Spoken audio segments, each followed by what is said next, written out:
Welcome to Scientific Spirituality with Love and Light. So, ஜீவ சுதந்திரம் விதி இந்த கான்செப்டை டீட்டெயிலா இந்த சீரீஸ்ல டிஸ்கஸ் பண்ணிட்டு வரோம். இதுல இந்த பதிவு பார்ட் 4. ஸோ இதுல என்ன பார்க்க போறோம்னா சூசைட், அதாவது எக்ஸிட் பிளானை டிசைட் பண்றதுக்குரிய அந்த சுதந்திரம் ஜீவனுக்கு இருக்கா அப்படின்றத பார்க்கலாம்.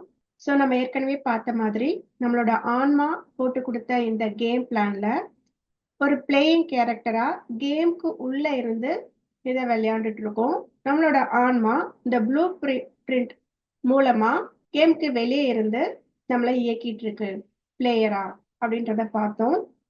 ஸோ கேம் டஃபா போறப்ப உள்ள இருந்து விளையாடுற இந்த பிளேயிங் கேரக்டருக்கு அந்த கேமை குவிட் பண்றதுக்குரிய ஆப்ஷன் இருக்கா அப்படின்றத இங்க கேள்வி. அதாவது உள்ள விளையாண்டுட்டு இருக்க அந்த ஜீவனுக்கு எக்ஸிட் பிளானை டிசைட் பண்றதுக்குரிய கண்ட்ரோல், ஜீவ சுதந்திரம் இருக்கா அப்படின்றத பார்க்க போறோம். ஸோ அப்படி குவிட் பண்ணா, எக்ஸிட் பிளான் கண்ட்ரோல் எடுத்தா அது மெட்டாபிசிக்கல் லெவல்ல எப்படி பார்க்கப்படுது அப்படின்றத இந்த வீடியோல பார்க்கலாம்.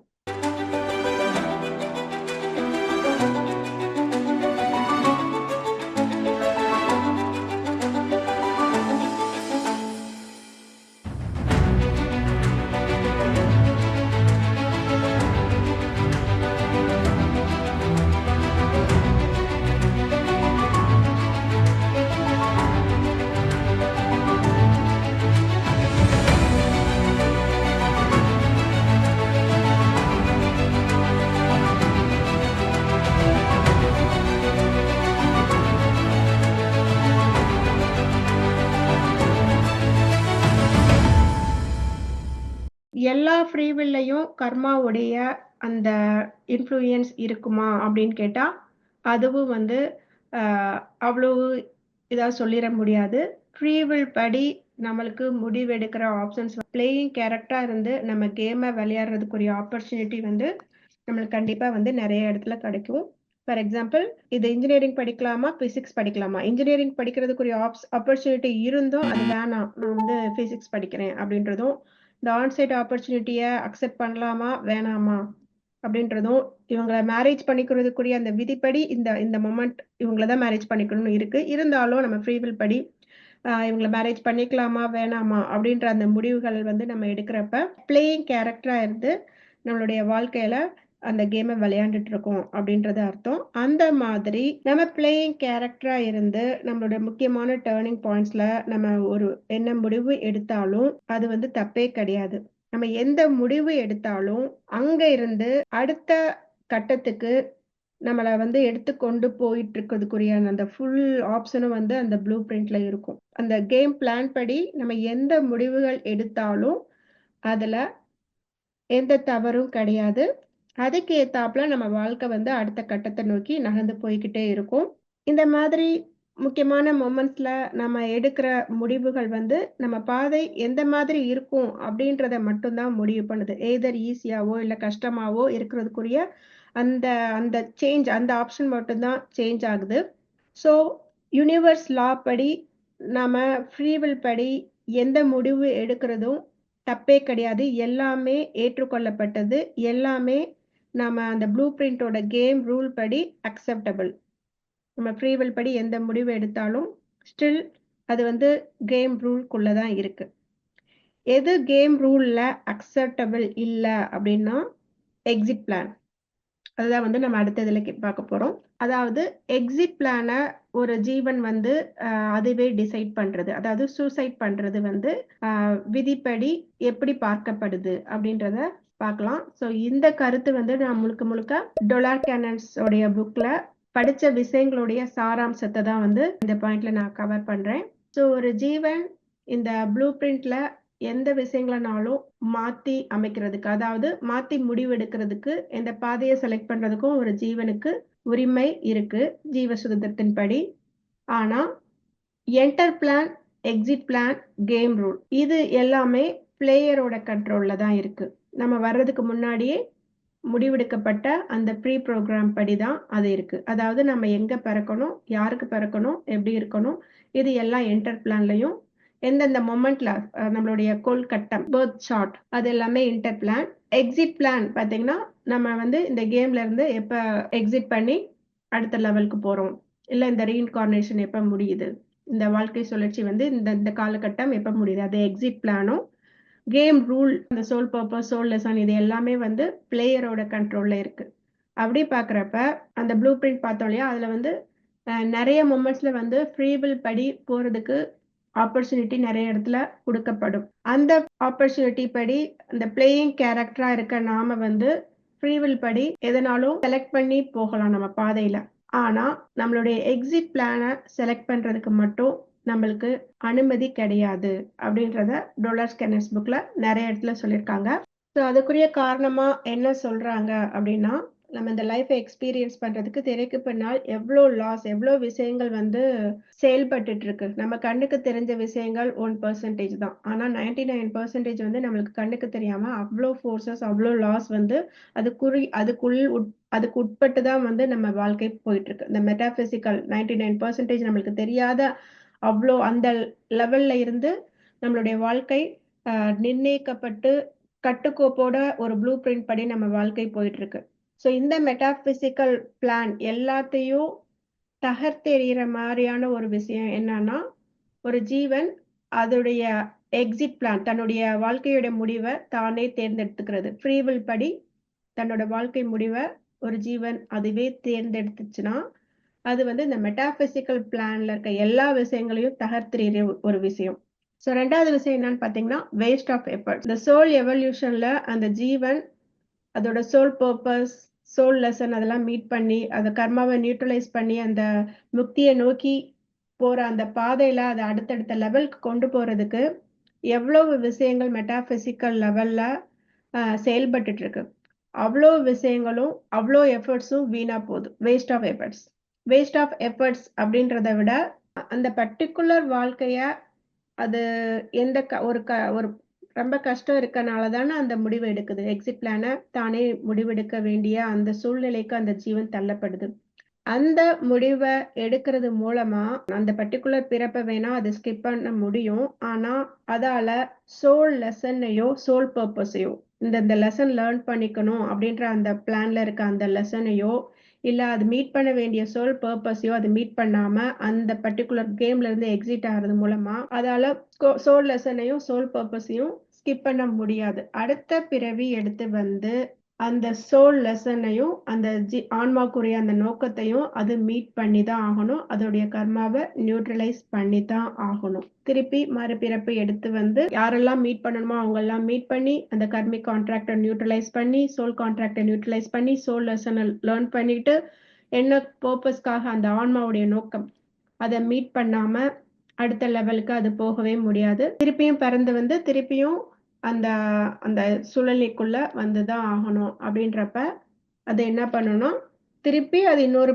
புது உடலை எடுத்து திருப்பி அந்த சூழ்நிலைக்கு உள்ள வந்து திருப்பி அதை பண்ணித்தான் ஆகணும் அப்படின்றதுதான் வந்து டோலர் கென்னஸ் புக்ல நிறைய இடத்துல சொல்றாங்க. சோ இது தவிர இன்னொரு முக்கியமான விஷயம் என்னன்னா, ஒரு சோல் பிளான் படி போகிறப்ப அங்க வந்து இந்த பர்டிகுலர் டயத்துல அவங்களுடைய அந்த பிறவிக்குரிய அந்த டைம் முடிஞ்சிருச்சு, அவங்க அடுத்த பாடி எடுக்கணும் அப்படின்ற அந்த டைம் படி அந்த பிளான் படி எக்ஸிட் ஆகுறப்ப அந்த data transition, physical body, mental பாடி, அந்த எமோஷனல் பாடில இருந்து இந்த அஸ்ட்ரல் பாடிக்கு வந்து இந்த டேட்டா டிரான்சிஷன் இருக்கு இல்லையா, ஃபைனலா நம்ம என்ன வாழ்க்கையோட எக்ஸ்பீரியன்ஸோ அந்த டேட்டா வந்து நம்மளோட டேட்டா பேஸ்ல நம்மளோட ஆன்மாட்ட போகும்.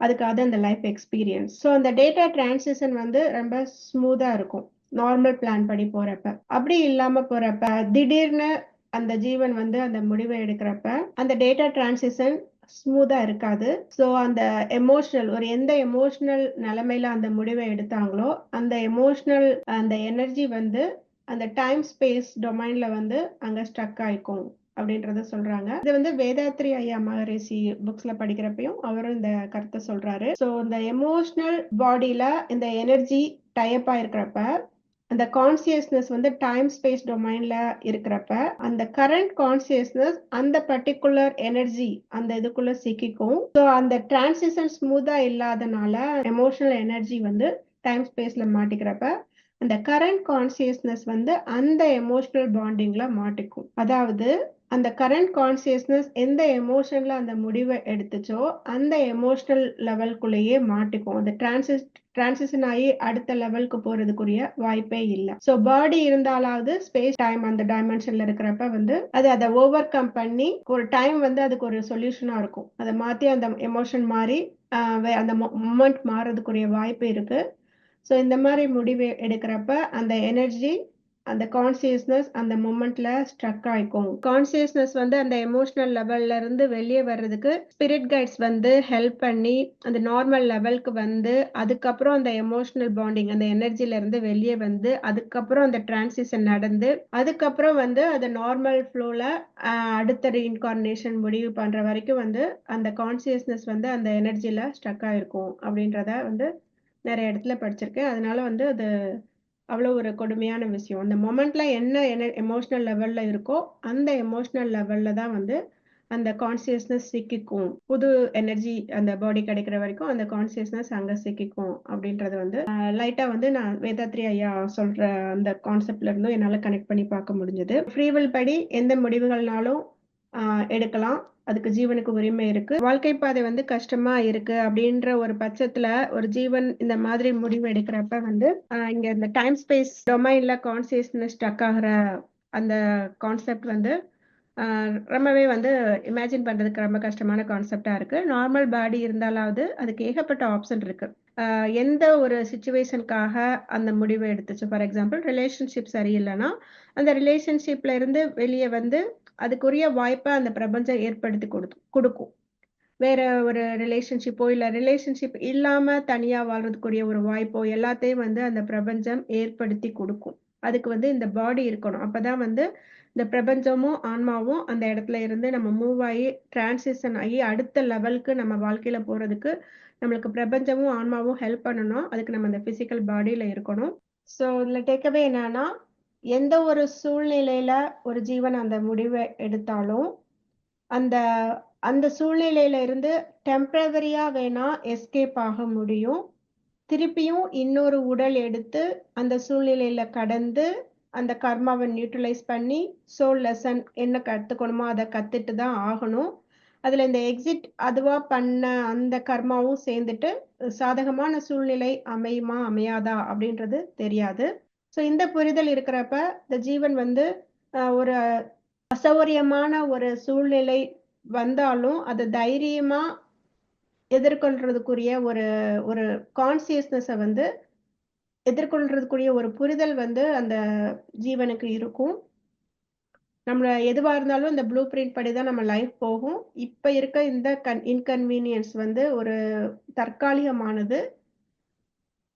நம்ம பாதையில கரெக்டான பாதையில வழிநடத்தி கொண்டு போறதுக்கு நம்மளுடைய ஆன்மா கரெக்டான பிளான் போட்டிருக்கு. நம்ம இந்த டெம்பரவரி இன்கன்வீனியன்ஸை நம்ம கொஞ்சம் பொறுத்துட்டு கான்சியஸா நம்ம லைஃப்பை எடுத்து கொண்டு போனோம்னா இந்த பிரபஞ்சமும் ஆன்மாவும் நம்மளுக்கு சரியான வழியை காமிக்கும் அப்படின்ற அந்த தன்னம்பிக்கையை வந்து இந்த புரிதல் கொடுக்கும் அப்படின்னு நான் நம்புறேன். ஸோ இது கொஞ்சம் காம்ப்ளிகேட்டடான கான்செப்ட் தான். இருந்தாலும் வந்து இந்த ஃப்ரீ வில் அதை பத்தி பேசுறப்ப இதை கவர் பண்ணணும்னு தோணுச்சு, அதனால சொன்னேன். இதுல வந்து நிறைய விஷயங்கள் வந்து டோலார் கேனன்ஸோடைய அந்த கான்செப்ட்ல இருந்தும் ஒரு சில வேதாத்ரி ஐயாவுடைய புக்ல இருந்தும் என்னோட புரிதல்ல இருந்தும் சேர்த்துதான் அந்த கான்செப்டை டிஸ்கஸ் பண்ணியிருக்கேன். ஸோ நம்ம அந்த கர்மா வீடியோல பார்த்த மாதிரி அந்த கிளாடியேட்டர் அவர் வந்து அந்த பிரிவில எத்தனையோ பேரை கொலை பண்ணியிருந்தாலும் அதையெல்லாம் ஃபிக்ஸ் பண்றதுக்குரிய அந்த வாய்ப்பு அடுத்தடுத்து வர்ற பிறவிகளை அவருக்கு வழங்கப்பட்டது அப்படின்றத பார்த்தோம். ஸோ மெட்டாபிசிக்கல் லெவல்ல எல்லா குற்றங்களுக்குமே அந்த குற்றத்தை ஃபிக்ஸ் பண்றதுக்குரிய வாய்ப்பு, அதுல இருந்து லேர்ன் பண்றதுக்குரிய வாய்ப்பு வந்து கொடுக்கப்படும் அப்படின்றத அதுல பார்த்தோம். அதுக்குரிய கருவிதான் இந்த கர்மா அப்படின்றத பார்த்தோம். ஸோ அந்த மாதிரி எல்லா விஷயங்களுமே மெட்டாபிசிக்கல் லெவல்ல ஏற்றுக்கொள்ளப்பட்டதா இருந்தாலும் இந்த சூசைட் அப்படின்ற அந்த விஷயம் மட்டும் மெட்டாபிசிக்கல் லெவல்ல ஏற்றுக்கொள்ளப்படாம இருக்கிறதுக்கு காரணம் என்ன அப்படின்றத இந்த வீடியோல பார்த்தோம். இந்த பதிவுல நான் சொன்ன விஷயங்கள் முழுக்க முழுக்க நான் இந்த புத்தகங்கள்ல படிச்சு அதுல நான் புரிஞ்சுக்கிட்ட விஷயங்களை மட்டும்தான் இங்க சொல்லியிருக்கேன். இதுல என்னுடைய தனிப்பட்ட கருத்துக்கள் எதுவும் கிடையாது. ஸோ உங்களுக்கு இது ரெசனேட் ஆச்சுன்னா எடுத்துக்கோங்க.